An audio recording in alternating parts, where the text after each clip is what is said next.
Tidak seramai dulu, Ya. tapi lebih sukanya juga lebih memperhatikan anak cucu gitu.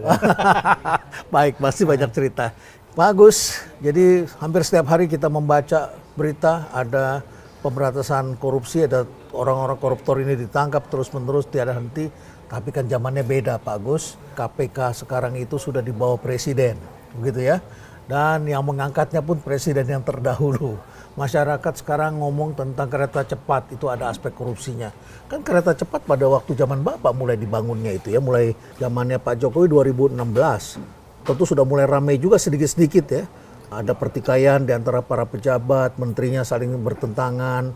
Kemudian ada pertarungan antara Cina dengan Jepang. Nah, Bapak ini kan ahlinya pengadaan. Pernah menjadi pendirinya LKPP dan bahkan di Bappenas dulu Bapak menangani hal seperti itu. Apa sih yang terjadi sebetulnya? Kalau saya kok melihat ini apes benar negara kita ini, pertarungan antara dua bangsa rebutan di sini, dan kalau bangsa kita itu gampang disuap, repot juga kita kan. Korupsi itu kalau saya awalnya bagaimanapun tetap menyalakan Orde Baru. Karena Pak Harto dong? Pak Harto, zaman itu kan underpaid, Yes. gaji rendah, Yes. kurangnya cari sendiri kan gitu Pak. Itu yang menyebabkan dampaknya sampai sekarang masih terasa dan belum dihilangkan. Emang dulu zaman Orde Lama nggak begitu? Enggak. Zaman Bung Karno? Sama Nggak? sekali tidak. Nggak? Zaman Orde Lama, saya pernah menyaksikan kakeknya istri saya mulai guru di zaman Hindia Belanda. Kemudian tetangga saya yang guru SMP tahun 53, Ya. itu gajinya 500 F, mungkin gulden ya. Ya. Itu bisa mengangsur rumah di kota Magetan, Oh. 1.400 meter persegi. Oh, besar. Iya, dan untuk hidup. Ya. Itu tahun 53, dihilangkan pada waktu zaman Orde Baru. Dan dampak sampai sekarang polisi itu nggak diperbaiki. Jadi sekarang itu sebenarnya sudah zamannya birokrasi itu di streamlining ya, Ya.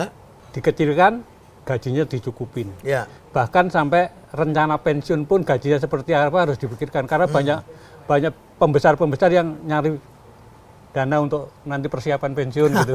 itu yang tidak boleh terjadi. Kemudian yang kedua, dalam hal korupsi, Ya. sebetulnya yang direvisi itu bukan undang-undang KPK. KPK independen itu sudah betul. Yang direvisi sebenarnya malah undang-undang Tipikor. Karena kita masih mempunyai gap terhadap United Nations Convention Against Corruption. Jadi PBB yang menangani korupsi Ya. itu. Oke. Itu sudah kita ratifikasi sebetulnya. Ya.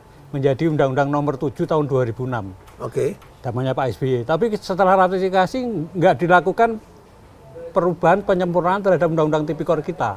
Oke. Gitu loh. Ya. Dan gapnya itu masih banyak. Misalnya apa? Misalnya kita itu yang paling besar suap kok. Suap. Ya, suap. Oke. Korupsi kita itu yang paling besar suap. Yang